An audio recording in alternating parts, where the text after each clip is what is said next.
Uganda will join other countries of the world to mark the International Safe Motherhood Day, a time that those involved in the reproductive health sector used to reflect on it. Uganda continues to grapple with several hotspots in this sector, leading to challenges including maternal and infant mortality, unsafe abortions, and poor family planning, among others. Many hospitals are said to lack the necessary drugs as well as manpower, while reports of abusive health workers who are said to be demoralized are often recorded. There is equally a huge gap in as far as the demand for family planning services is concerned, with a problem being associated with a lack of funding to buy consumables and also roll out family planning services. Countrywide in Parliament today, MPs called for greater funding for family planning services and other aspects to promote safe motherhood. The Association of Obstetricians of Uganda is one of the groups advocating for safe motherhood and a better reproductive health sector in this country.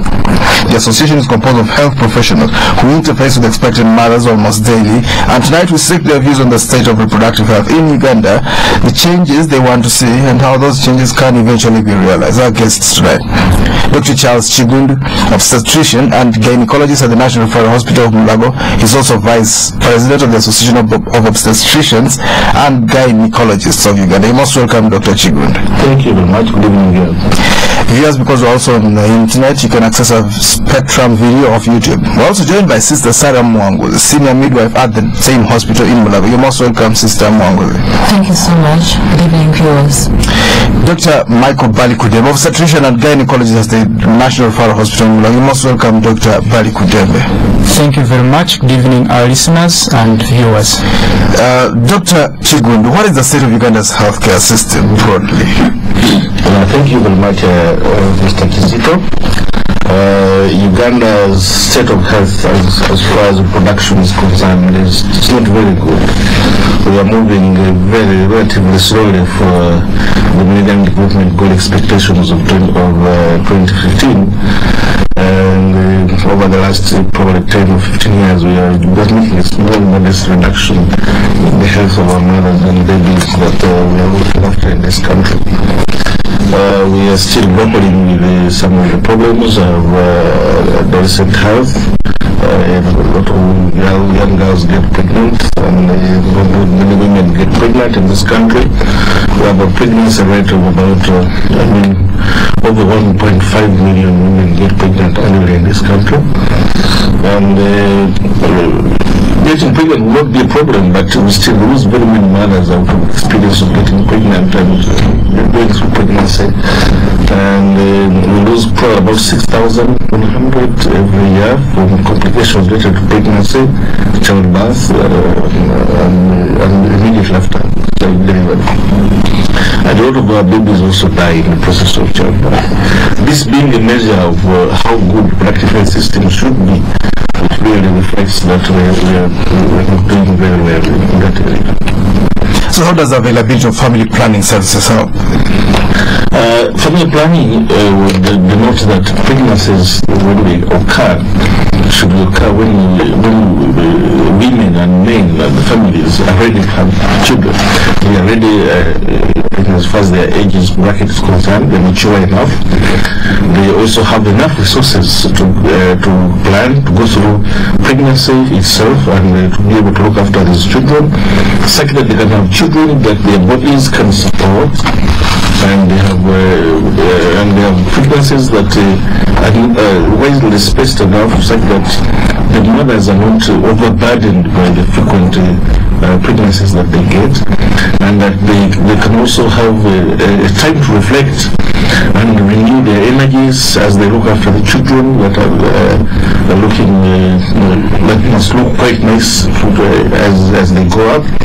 And a good time to stop comes, they are able to stop without undue consequences in their life. And this also would encourage more care for the children, such that they don't lose their children through in infancy, and and early years of age of development, because the more babies they lose, the more likely they are to get another pregnancy to replace this. So a good system of family planning would ensure, therefore, that the women or the families have resources, they can look after the babies they get very well, and then can have a few babies that they can actually support very well. And as long as the babies continue surviving, if you are sure that your 4 children will live, most likely you are going to have 4 children. Madam Sarah Muwanguzi, what is the safe age for having children? Give us an age bracket. Between what age and what age should a woman have children? And the ideal number of children they really should have? The safe age would really be above 17 years of age, and but that's not later than 17. That should not have been defiled to get pregnant at least. Above 17, which is 18 years. Yes. And we really advise that she should also not again delay so much. So we like between 18 to 30 years. She should not go 30. That's very low. Yeah, it's low, but at least it's good to deliver within that range, 18 to 35, because of the complications that are likely to arise, especially if she gets pregnant below 18 years or above 35 years, 30 to 35 years. Because the complications, if you're too young, the body is still undergoing growth and development of all the reproductive organs and the psyche, the brain, So it's really important that for a girl or a woman to start planning for birth, it's important that her body is physically developed and can really stand the strain, the stress of pregnancy, labor and delivery. And then, so by that we are saying that during this period, let this woman, let this girl be prepared, be empowered. She really has that time to get empowered with knowledge in regard to reproductive health, keeping herself healthy, promoting her health. This could be like in regard to what nutrition, information. It is more than that. During the time she gets all the necessary information so that she's empowered. She makes a decision, informed decision. She has information on how to keep well, feeding, how to keep herself free from infections, issues of hygiene, issues of quick seeking of treatment, like whenever she's not well, issues. There's so many issues, and when it comes to the issue of family planning, it's important that she gets that information early, so that she takes a decision. And then why are we saying that we do not want to, we should not delay the pregnancy? Because if the body has again gone beyond the time it should be prepared, the complications that follow. For example, when we talk about the bones, the reproductive bones of the pelvis, they get so fused up because nature has prepared it in such a way that during that time the ligaments, the hormones are there, and the ligaments can be relaxed a bit to extend a bit, to expand a bit, But then if she has gone so far in age and that cannot happen anymore, that is when the complication will come in, because when the baby is trying to negotiate through the birth canal, there are all those processes, those changes that take place that aid this baby to come out. So that's why the age should really be not too early and not too late. Now what's the spacing? And the spacing should at least be 2 years. 2 years for those who 2 years for those who, for all, whether normal births or cesarean births. And for the cesareans, it's really important that you rest the scars, because that's where most of these complications come in. So if it is 2 years, you know that this woman will breastfeed her baby, will look after her well, she'll be able to give her the appropriate care during all that time. She'll concentrate. But then with the cesareans, we talk, why am I bringing this out is, if she gets too early. These are the women you see just rupturing.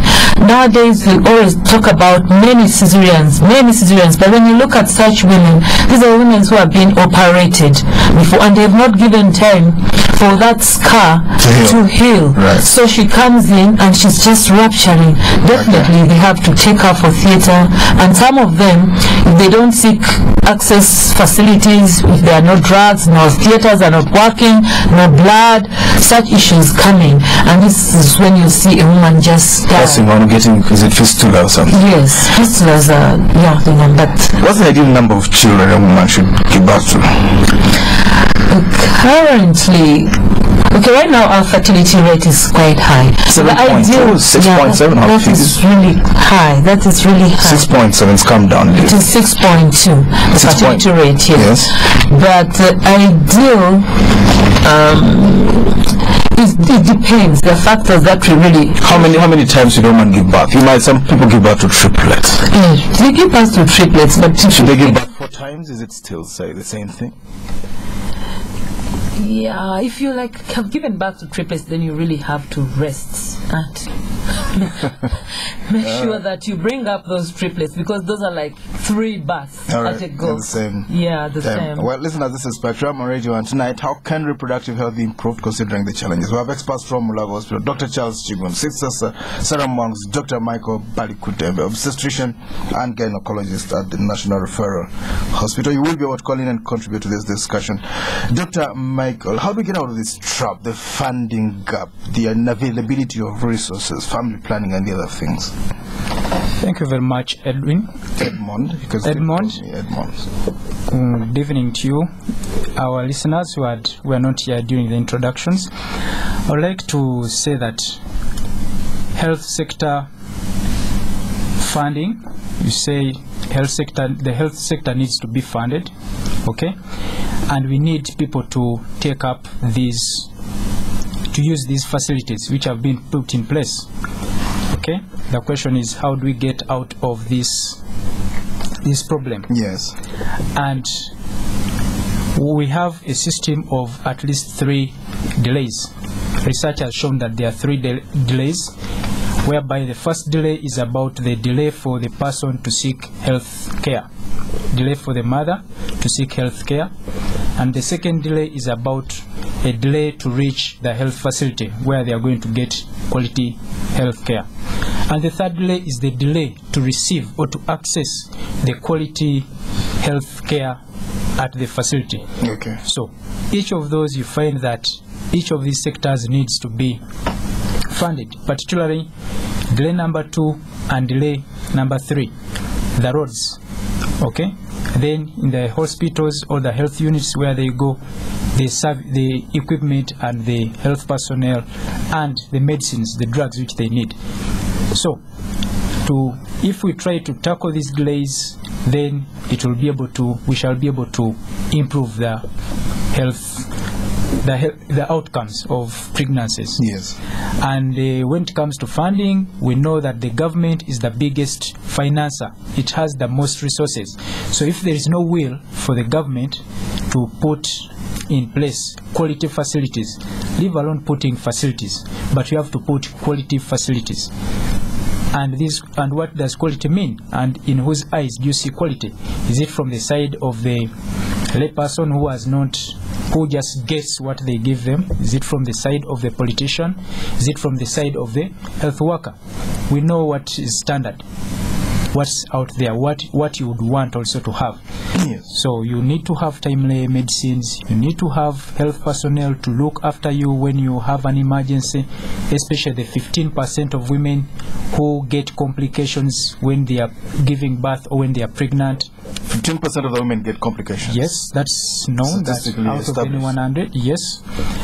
And so this financing, if the government is not going to finance, then you also have the factor of the private sector. You are finding the government and the private partnerships coming up so that they help in the financing of the health sector.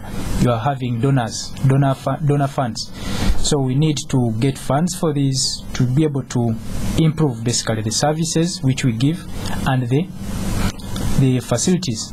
as well as when it comes to delay one, it will come usually to the woman's ability to make a decision, or their partners, the people around them, the community. Right. Is this community empowered through education to know what they should fight for, to know that it's important for them to go and seek quality services? That's how it comes up. If it's empowered that way, and you have empowered even that community economically and socially, then they can be able to transport themselves. They can be able to seek private facilities which are better equipped, or which have better quality of service than the government service or than the public services. Because we know internationally, public sectors are usually offer a less quality than private. Even maybe you might have noticed. Do you get the impression the government has the will to provide the money for these things? Well, the government we have very good policies which have been set up and on paper. So when it comes to the financing, you know what recently has been there in the politics and the budget, and even yesterday you heard that the doctors, to send them to the health facilities, Health Center 3 and Health Center 4, I don't know whether it was the carrot or this, which it's actually was passed 2.5 million shillings every month. They have to change their budgets very, very fast. Yeah, you found now they have pushed it even further. Now the big getting is at 600,000 or something like that? Well, you say around 720, then they will take out. Now they've got 2.5 million shillings. Those budgets have to change. Okay, yeah, those budgets have to change, but that's not the only. So you find that that's just one part. Right. Yeah. The other things that are required.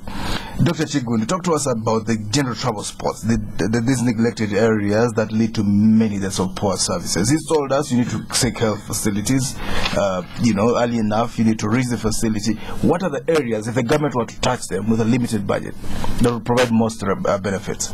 Thank you very much, Mr. Edmond. And I think really I can speak and say that family planning is the first one. Family planning, number one. Access every person in this country with information and services on family planning. If women and men were able to plan and get pregnancies when they are ready, physically, mentally, economically, and socially, I think it's going to be, it's one of the biggest. It's the biggest and probably the nearest and the most cost-effective way that we can actually get out of this problem. The Uganda is one of the fastest growing populations in the world. I think we're the second most we're in the top 10. I've looked at the figures. Yes, we're around about number 9. So really that means that unless we were able to plan even as we expand, we are likely to outstrip every available shilling that we put in the health sector. Now the second one would be trying to provide care to the 15% of women out there. Unfortunately, we don't know who will be the 15% that will get complications. Women are going to have deliveries, whether we like it or not, and majority will have them normally, but 15% will get complications that are life-threatening, that really require emergency care, and must be for us to be able to save them. So we really need to look at improving the ability of the citizenry to reach facilities that are well equipped to provide this emergency obstetric care that we're talking about. Number 3?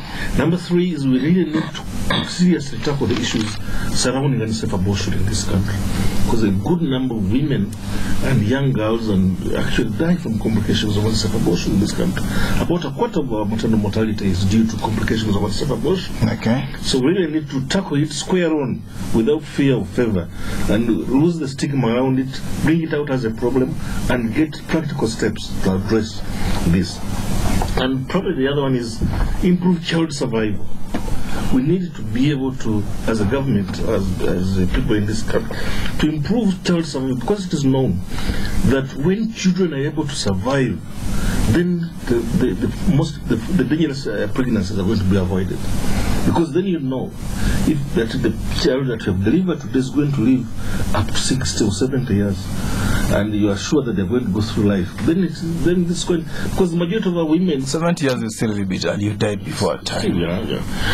But where we are, and it's really terrible. You're an old man at 60. Yes. But most of the pregnancies, the repeat pregnancies, occur because of replacement. Right. You lose one baby today, the next year you want to get another one. Right. Because it's as if you have not gotten another pregnancy. So, in my view, those four major areas. Probably the other one is adolescent sexuality education and information and services. Because the youngsters are the ones for tomorrow. We keep telling them that they are the ones for tomorrow. Yes. But unless we prepare them well enough in advance to be good as far as reproductive health is concerned, we are unlikely to get out of this one. When you talk about family planning, give us some of those family planning services that you're talking about.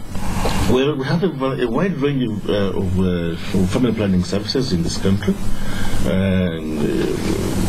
that we need women and men to be able to participate and access in. We can broadly divide them into temporary methods of family planning, meaning they're reversible, you can use, and then when you want to have children, you can stop. And this can be the hormonal contraceptives that include the injection, that include the pills, that include the implants, that include the intrauterine contraceptive devices that can actually be used by almost all women in this country to delay pregnancies. Then there are also the ones that are natural methods, like encouragement of breastfeeding alone is one of them. And extended breastfeeding delays new pregnancies. Yes, that's so very beautifully. And then the symptomothermal method. What's that? That is the... You're not talking medicine. Determination of when a woman is... Say that again. So some of us are laymen. We're not talking. They use symptoms. If people are educated to use symptoms, it's probably called the Billings method. Yes. Of family planning. And some people call it the safe days. Talk to us about the safe days. You have a chart on the wall. You have a chart on the wall. Now, you can be, a woman can safely determine when it is unsafe to have sexual intercourse. Right. If she wanted to avoid pregnancy. Yes. If she has this irregular menstrual cycle, and she can be able to predict when she's going to have her next menstrual period, then she will know, when you have a menstrual period today, it basically means that you laid an egg or you ovulated 2 weeks ago. Right. So you can be able in retrospect to tease out when the egg is laid, and therefore you should be able to avoid those days if you don't actually want to have you don't want to have pregnancy. What did you call it? The medical term? I would like to learn that one as symptomothermal. Symptoms. The woman learns with the symptoms, and some changes in the body temperature. This is Spectrum Radio, and we're allowing learning new things tonight. We'll go for a break. We'll be back. Just stay tuned. According to my calculations, taking 5% of the 450,000, multiplying that by 8, minus 36,000 here, dividing by 72, then... Is calculating your loan too complicated? Get a personal loan from Standard Chartered. With a low fixed arrangement fee of 300,000 shillings, we'll process it in 1 day. Plus, we'll come to you to arrange it. Just call 0414 340077 or visit standardchartered.com. Terms and conditions apply. Standard Chartered. Here for good. My greatest music hit of all time? The first time I heard the electric guitar on my father's record player. I'll never forget seeing the moonwalk live. But for me, it's when soul music first hit the airwaves. It's our time to make history. Witness the rise of Africa's music talent at the Tusker Malt 100 Club. For more information, visit www.tml100.com today. Tusker Malt Lager. 100% African, 100% malt. Enjoy responsibly. Excessive consumption of alcohol is harmful to your health. Strictly not for sale to persons under 18.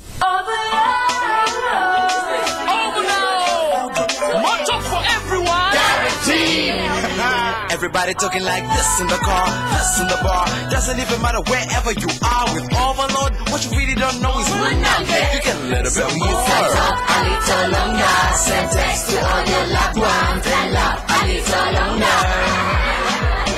Get 15% extra airtime guaranteed. guaranteed every time you load with MTN. Simply dial *145#. Get talking all day up to midnight with MTN Overload. MTN. Everywhere you go. Spectrum on Radio 1 FM 90.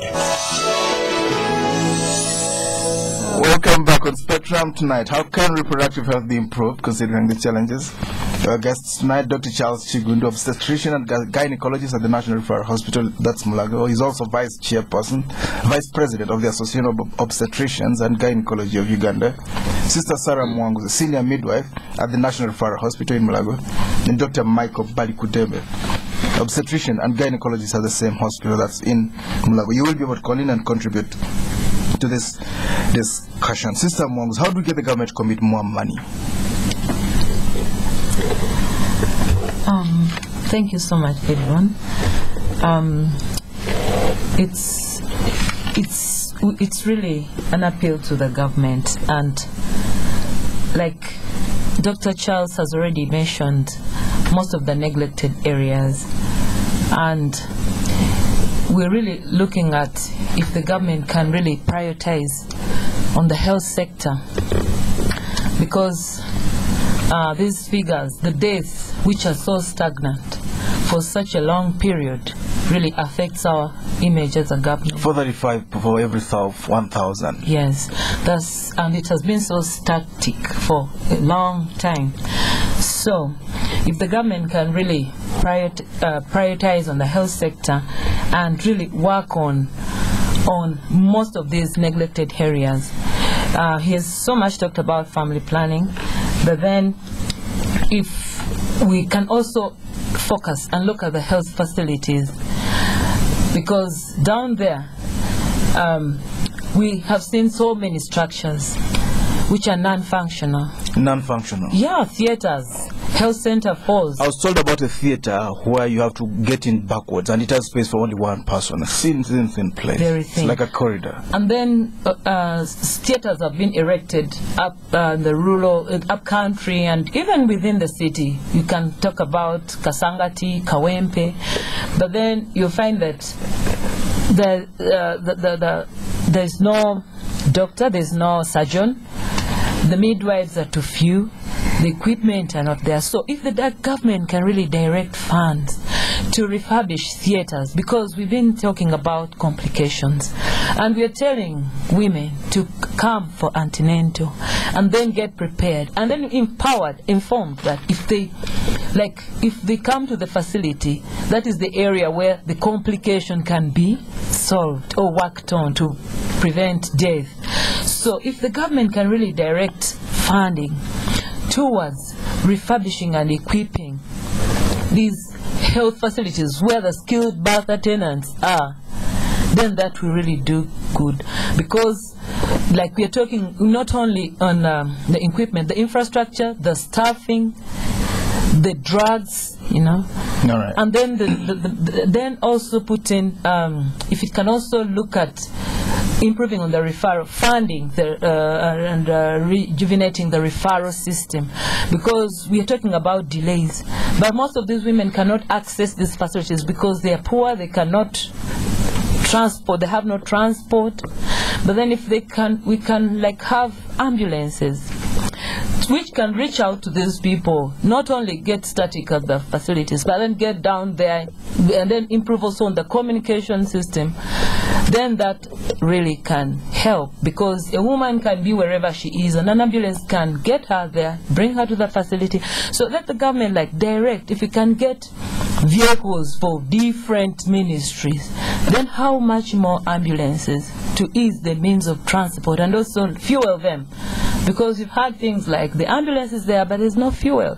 It is this poor woman to look for fuel to fuel the ambulance, which is quite a shame, So if the government can also look at that and then put systems in place to really ensure that ambulances are standby with fuel to assist with transporting these women to a facility which is well equipped, well staffed, to do one, because we tell them. And then also maybe talk about the blood bank. We've so much heard of blood stockouts and stock out of blood. And you see maternal mortality is quite high, and the leading cause is hemorrhage. Women bleed to death. Most women who die is because there's no blood. No blood to replenish them. And we are so much relying on the students, and but then if we can have more than... There was a time they used to collect blood at the city square. These days, I don't know where they do it from, because that place, it's hard to get access. It's hard to get access. And we have a big population. We can donate blood. Let the government invest in that seriously, so that blood is ever available, and we can have many blood banks. You can get to a facility like Mulago. It has a blood bank stationed, maybe within the hospital. Yes, within the hospital. But then, of course, it relies on Nakasero. But if we can get more banks, maybe on different floors, that is still funding. You get money, and then buy those fridges which can keep blood, and then maybe it's on each level. But then you are relying on only one point, supplying the entire. So why want to stock out? And Mulago is quite big. It's like a tiny city. Yes. So if funding can be directed towards putting such places in such facilities in place, then really much we can, I think, really, and not only Mulago, but then talk about look at the regional hospitals, district hospitals. The regional referral hospitals, a district referral hospital. A district referral hospital, and blood in different points, whereby a person will not die just because there's no ambulance to pick blood from a regional hospital. Right. Right now, blood is only at the regional hospital. Yes, regional hospitals. So such that, and I can Dr. Balikudembe can maybe. Yeah, I would like you to give us more detail on that. But before we come to you, Dr. Michael, talk to us, Madam Sister. Talk to us about the position on TBAs, traditional birth attendants. Are they allowed to ply their trade or not? Yeah, they are not allowed. But the sincere truth is they're continuing to practice. And why is the government really sensitive to this issue? Who are these TBAs? Explain them to us. Some people might never heard of them. Probably. Yeah, a traditional birth attendant is the woman in the village who has acquired a skill of helping a woman during birth. Under the banana tree. But then it became quite sensitive because many people have mushroomed. They have mushroomed so much under the umbrella of a traditional birth attendant. School dropouts and any quack person now can call himself herself a birth attendant. And it became very tricky because a lot of problems were coming in. So you abolished them?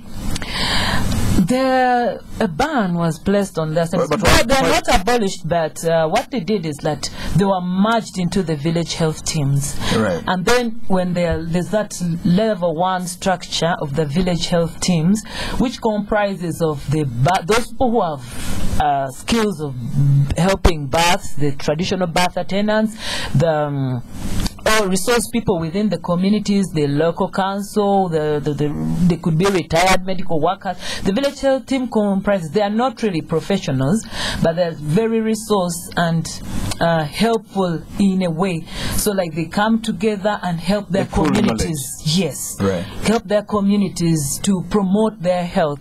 So traditional birth attendants were actually not banned, but they were told to but you don't pay them when you pull them into this? No, they are not paid, but what they do is they are trained, they are empowered more on how to do it better. And they can work and money from it. Yes. So their activities were somehow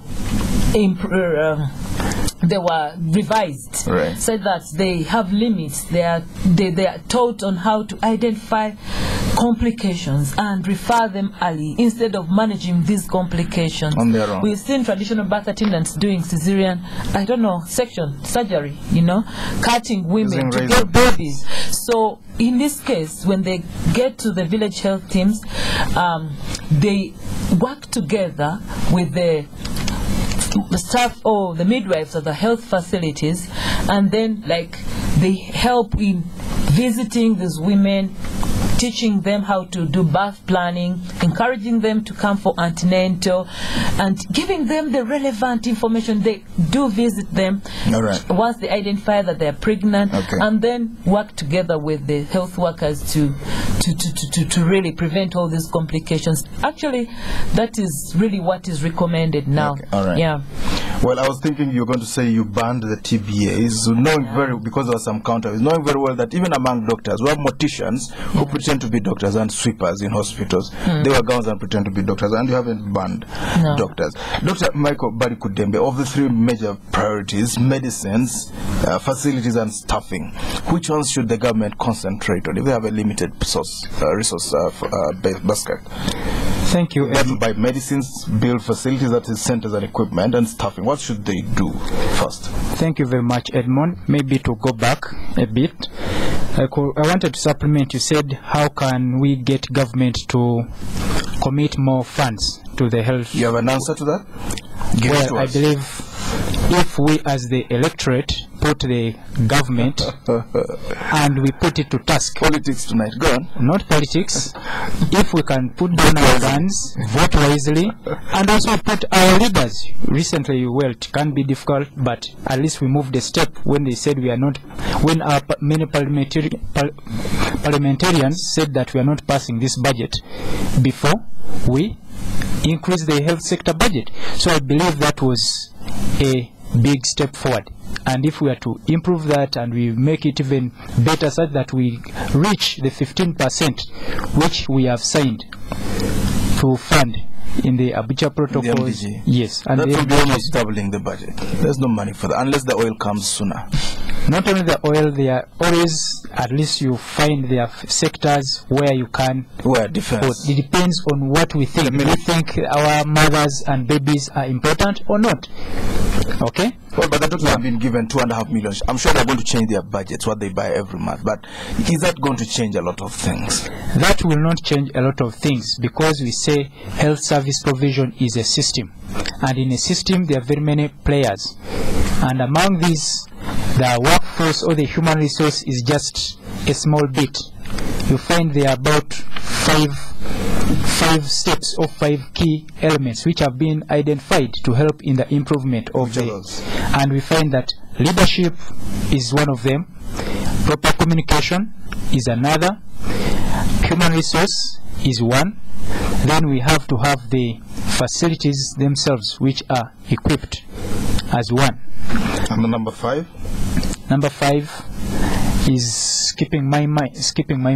Okay, but we can bring it back. So you find if you only tackle the issue of human resource, and it's not only human resource, what you are talking about, you seem to be stressing of 2.5 million doctor, yes. is just, that's payment, that's the doctor. Okay, but we find most of the mothers who deliver, or most of the people are delivered by midwives. Okay, you so the midwives should also get a pay. How much should they get? Later. Even the laboratory technician is important. You have been talking about blood. Who is going to look for this blood? Who is going to? So everyone, it's a team. It's not looking after mother is a team. You find that in Uganda, skilled birth attendance is only 58. Yes. Okay, the other 42 don't deliver within our health facilities, and you find that the health unit facilities are only 57% as far as the UDHS of 2011 is concerned. So the others, so you find that all these we need to improve. Okay, we need to fund all the sectors, and even if you are to deal with the human resource, the whole of the human resource, not just the doctors, not just the doctors. And actually, when you say doctors, these doctors, we are the doctors who are going to work in the health center 3s and health center 4s. Not men like you at Mulago. No, not me. Not those in the regional referral hospitals. Recently I was seeing in the press who giving reasons why they don't want, why those salaries were not increased, and this 2.5 is put there to try and take people. That's it.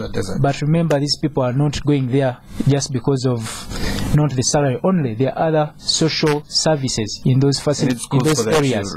Yes, social services. Roads, communication, your networks, your entertainment, your all those. This all needs to be looked at. All right. Let's hear from the listeners. This is Spectrum on Radio 1. You can call in now. Our numbers 041-4348-111.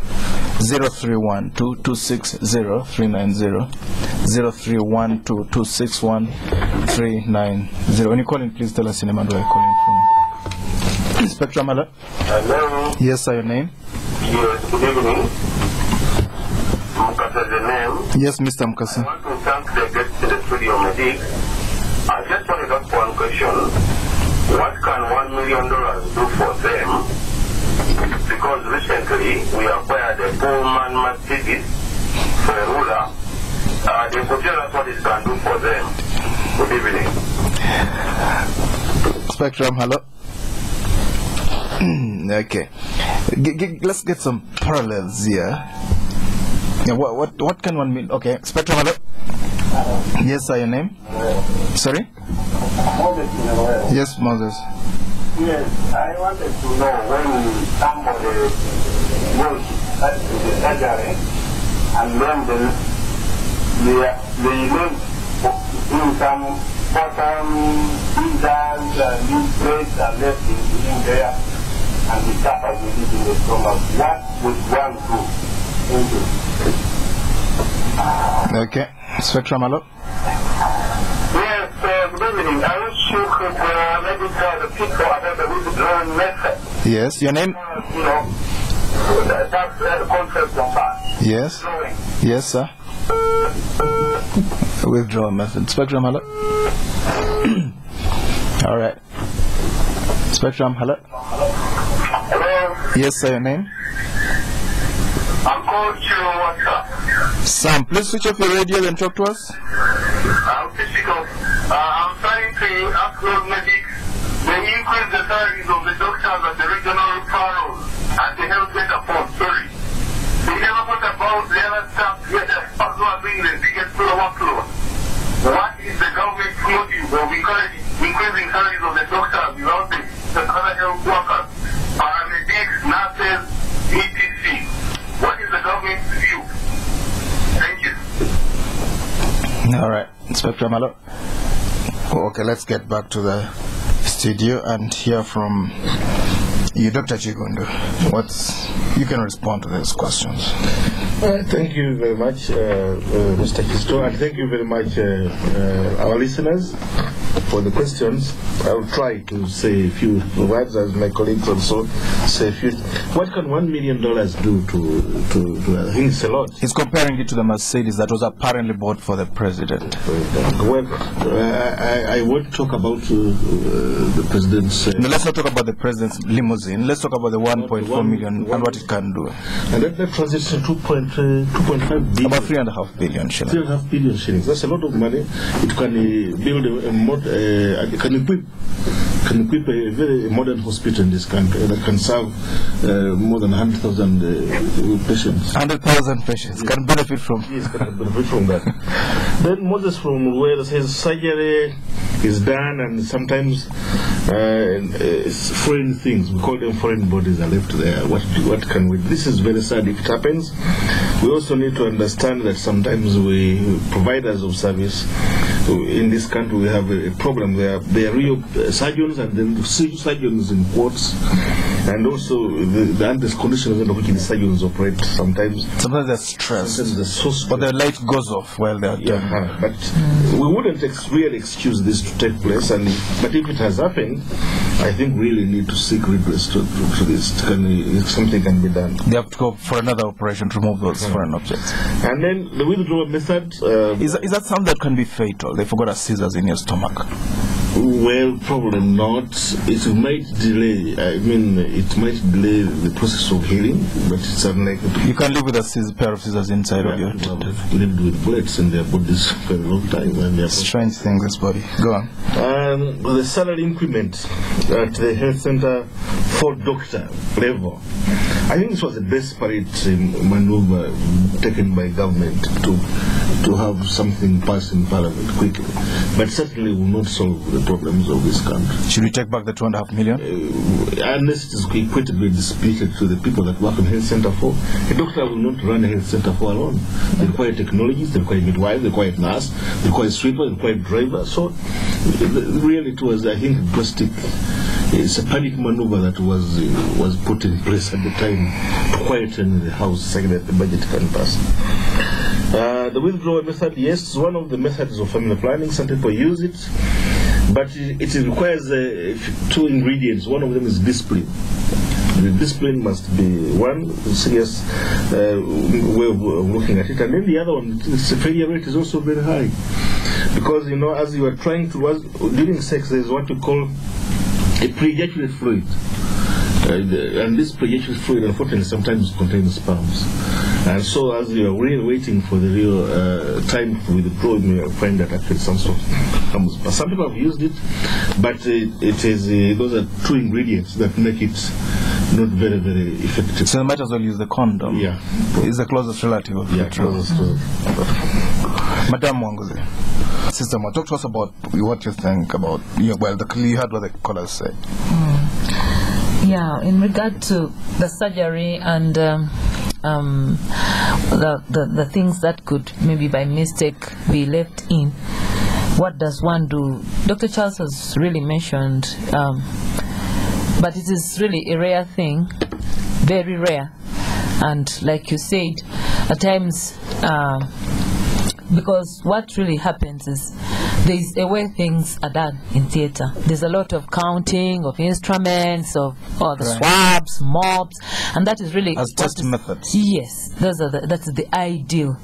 But in case it really happens, usually there are somehow it is not really intentional, and it's something which should really be eliminated. Is it easy for someone to detect they've left a pair of scissors inside, or should work with metal detectors? Because it might scream and scream and scream, and you don't know where the metal is, and it's inside of you. But some of those really, they're rare things, very rare, and that's why in most theaters, because this is why we are saying we need a lot to be done, especially with the medics, the staffing, a lot of training, a lot of clinical practice, on models, we need those skills labs. So we were talking about funding, but then how many skills labs do we have to get our professionals practice and really be very proficient in Is that at school? Or? At school and even after school, yes, after school, in preschool and on job, So really, those are kind of things we can really avoid if we invest more in doing it, looking in that direction and helping our people to perfect, and because when you look at most of our facilities, when they talk of a government facility, some people really think it is substandard, is whatever, but this is the time we now focus and direct money towards bringing up our government facilities to a standard, because if we continuously are there, no equipment, nothing, instead of making standard, has a certain wing that does the job quite well. Yes, the private, and but even the general does it very well. Only that amidst the scarce resources, the congestion, the public, the congestion is too much, and like we need standard things, standard set with the equipments, and it makes it easy to count them. But if there's something is not really the way it is, it compromises on, you're now too used to doing it that way, and yet, so let's really think of all those things and empower our people and bring them to do what is really, because there's a lot of factors like Dr. Balikudembe said, we should not assume, but then move them towards doing the right and the perfect thing through equipping. But here is some poor man trying to improvise here and there, Why do we do that? Right, okay. And what would you do with $1 million in your budget as a health practitioner? With this senior midwife, $1 million, 1.5 for government's sake. With $1 million, to me, I think we would lift the ban on the minimum wage bill because I remember the president said we're no longer recruiting, but he'll just replace, But then, sincerely, many midwives have come out of school. Many schools have been licensed to train. And many midwives are out on the street. So you would have more midwives? Yes. How many would you get from $1 million, for instance? No figure of head. If roughly, if I could get 30,000. 30,000 midwives from $1 million. Yes. Yeah, okay, Dr. Michael Balikudembe, give us your own responses to these scholars' views. Well, I must say, I want to thank the callers for listening. And Mukasa was talking about the $1 million. I really believe, well, I would place the $1 million in, first of all, you divide it, say, 25% to go onto the medicines. I really think that 250,000 can give you some good medicines. For example, if you had magnesium sulfate, oxytocin, these are drugs which you use to prevent hypertension, complications which kill. You want to make a drive to get units of blood. Then the other thing, I would want to perhaps put 50% onto the human resource to make sure, and otherwise the others, people have responded to them. Okay, all right. Yeah. Maybe just before we go to all of us here in the studio, starting from you, Dr. Charles, what is your ideal healthcare system in this country? If you had all the money, what kind of, describe it for us in 2 sentences. Responsive, protective, rights-based. Madam Muwanguzi, the ideal for you. Dr. Michael. Well, the ideal would be one where you can get what you want, the service that you need, that is good quality, that looks after you. Or maybe one where you can stay at home and call the doctor in Mulago, and they can come with an ambulance and treat you at home and then go back and call you after today to see how you are doing. We have to go. Thank you very much, dear guest, Dr. Charles Kigundu, obstetrician and gynecologist at the National Referral Hospital in Mulago. He's also vice president of the Association of Obstetricians and Gynecologist of Uganda. Sister Sarah Muwanguzi, senior midwife at the National Referral Hospital in Mulago. Dr. Michael Balikudembe, obstetrician and gynecologist at Mulago still. Thank you for tuning in. I've been your host, Edmond. It's the Spectrum. We'll be back tomorrow. Up next is the news in English. Mwenamba to midday. You know, a lady client once asked me, Mrs. Walanji, how important is the surface preparation really before you do a painting job? Hey, madam, when you are going out somewhere and you want to look your best, do you just slap on your makeup? Wow. Thank you so much.